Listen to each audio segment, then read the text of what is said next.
Hey guys, how's it going? It's me, Chris, again, and today we have a 2017 Mitsubishi Outlander maintenance light reset.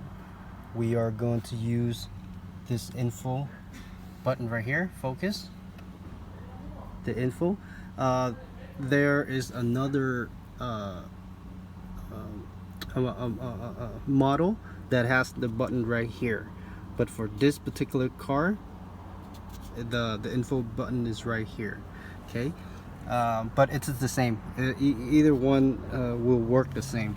So with your car off, go ahead and press that information button, and this will appear.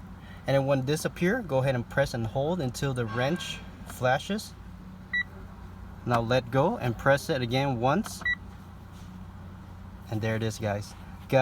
Make sure you click that like. Thank you for watching, and I'll see you next time. Bye bye.